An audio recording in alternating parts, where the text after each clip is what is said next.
ভাই এই যে আমরা আজকে খাল কাটবো, কেমন আছেন সবাই? ভালো। তো এখন এই খাল কাটলে কি এলাকার উপকার হবে? আপনারা খুশি?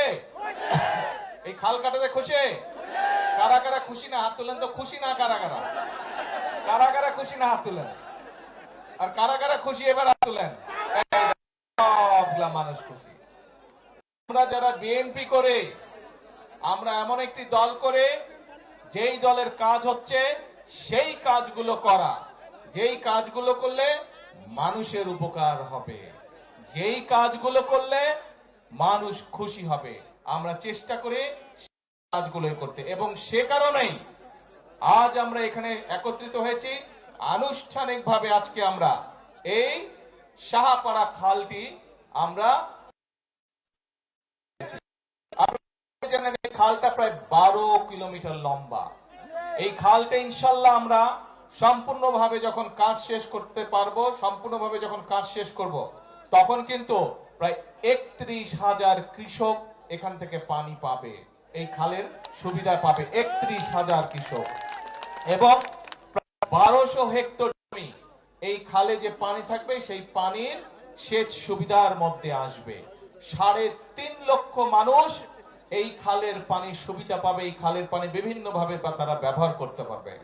এবং শুধু তাই নয়, সবচেয়ে বড় যে বিষয়টি হচ্ছে এই এলাকার কৃষক ভাইরা, এই এলাকার কৃষানি বোনেরা, তারা যে ফসল উৎপাদন করবে, এখন যেই ফসল উৎপাদন হচ্ছে তার থেকে প্রায় 60,000 মেট্রিক টন বেশি ইনশাল্লাহ ফসল উৎপাদিত হবে। প্রিয় ভাই বোনেরা, আপনারা নিশ্চয়ই নির্বাচন, এই মাত্র কয়েকদিন আগে নির্বাচন হয়েছে, ভোট দিয়েছেন সবাই? হ্যাঁ, কারা কারা নতুন ভোটার হাত তুলেন তো। নতুন ভোটার কারা কারা এবার প্রথম ভোট দিয়েছেন? নতুন ভোটার, নতুন ভোটার এই যে এইদিকে আছে নতুন ভোটার, এইদিকে অনেক নতুন ভোটার। হ্যাঁ, ও এগুলো সব নতুন ভোটার। Good, very good. এখন এই যে নতুন ভোটার যারা আছেন তারা সহ এর আগে অনেক আগে প্রায় 15-20 বছর আগে ভোট দিয়েছেন, তাই না? এর মধ্যে ভোট দিতে পারছিলেন গত 15-20 বছর? ভোট দেওয়ার সুযোগ পান নাই। তো এই যে গেল নির্বাচনের সময় আমরা দেশের মানুষের সামনে কতগুলো কথা বলেছিলাম। এই বক্তব্য শুরুতে কিন্তু আমি বলেছি যে আমরা এমন একটা দল করি, আমরা দল করে শহীদ জিয়ার দল করি, আমরা দল করে দেশনেত্রী খালেদা জিয়ার দল করি, এবং আমরা সেই কাজগুলো করতে চাই যেই কাজগুলো করলে মানুষের উপকার হয়। নির্বাচনের আগে আমরা বলেছিলাম কতগুলো কথা, অনেক কথার মধ্যে কয়েকটা জরুরি কথা আমরা বলেছিলাম। কি কথা? যে আমরা জানি বাংলাদেশে যে প্রায় 20 কোটি মানুষ, এই 20 কোটি মানুষের বেশিরভাগ থাকে গ্রাম অঞ্চলে, এবং তাদের মধ্যে বেশিরভাগ মানুষ বাস করে, তাদের প্রধান পেশা হচ্ছে কৃষি। তারা গ্রামে বাস করে, তাদের প্রধান পেশা হচ্ছে কৃষি। এবং কৃষি যদি বাঁচে তাহলে বাংলাদেশে, কৃষক যদি ভালো থাকে তাহলে বাংলাদেশের মানুষ ভালো থাকবে। কি ঠিক বলছি না ভুল বললাম? ঠিক? কে কথাটা ঠিক বলছে? এবং সেই জন্যই আমরা বলে কৃষকের পাশে দাঁড়াতে চাই, কৃষক ভাইদের পাশে আমরা দাঁড়াতে চাই। এবং সেজন্যই আমরা তখন বলেছিলাম যে নির্বাচনে ইনশাল্লাহ আপনাদের ভোটে আল্লাহর রহমতে বিএনপি জয়যুক্ত হলে পরে সবচেয়ে প্রথম আমরা যেই কাজটি করব সেটা হচ্ছে 10,000 টাকা পর্যন্ত ঋণ ছিল কৃষকদের, সেই 10,000 টাকা পর্যন্ত কৃষি ঋণ সুদ সহ আমরা মওকুফ করে দেব। আমরা তখন নির্বাচনের আগে বলেছিলাম। এবং নির্বাচনের পরে প্রথম যে মন্ত্রিসভার, সরকারের যে মন্ত্রিসভার বৈঠক ছিল, সেই বৈঠকে প্রথমেই বিএনপি সরকার কৃষক ভাইদের কথা মনে রেখেছে, এবং সেই কৃষি ঋণ সুদ সহ আমরা মওকুফের ব্যবস্থা করেছি। এখন প্রিয় ভাই বোনেরা, আজকে আমরা এখানে একত্রিত হয়েছি এই খাল কাটার। আপনারা নিজেরাই বলেন এই খাল কাটলে আপনাদের সকলের, বিশেষ করে যারা কৃষিকার্যের সাথে জড়িত, সেই কৃষিকার্যের সাথে জড়িত তাদের, আপনাদের উপকার হবে, আপনাদের সকলের উপকার হবে। গ্রামের মানুষ, খাল থাকলে, খালে পানি থাকলে কি কি উপকার হয় প্রত্যেকটি মানুষ আপনারা বুঝেন। আজ এই খাল কাটাটা কেন জরুরি? সমগ্র বাংলাদেশে আজকে যেই খালগুলো আগে ছিল প্রায় সকল খাল ভরাট হয়ে গেছে। আমি এখানে আসার পথে আমি বিভিন্ন জায়গায় দেখলাম নদীর পর্যন্ত ভরাট হয়ে গেছে, নদীর মধ্যে কিছু চাষবাসের কাজ হচ্ছে। বহু খাল, ওই যে ছোট ছোট কালভার ব্রিজ যখন পার হয়ে আসলাম দেখলাম যে অনেকগুলো খাল প্রায় ভরাট হয়ে গিয়েছে। এই এলাকাতে যে খবর নিয়ে আমি জানলাম, এমনকি বর্ষার মৌসুমেও খরা হয়, অনেক জায়গায় পানি পাওয়া যায় না। ঠিক এই কথাটা? এই কথাটা কি ঠিক? বর্ষার মৌসুমে অনেক জায়গায় পানির সমস্যা হয়, সেখানে চাষবাস করা যায় না, কিন্তু আমরা এই বর্ষার পানিটাকে আমাদের কাজে ব্যবহার করতে চাই। আমরা কৃষক ভাইদের কাজে এই পানিটা ব্যবহার করতে চাই। আমরা এই পানিটা ব্যবহার করতে চাই এমন ভাবে যাতে সমগ্র এলাকার মানুষ উপকার পায়। সেজন্যই আমরা বাংলাদেশে আজকে ভাবে এখানে খাল খনন শুরু করলাম।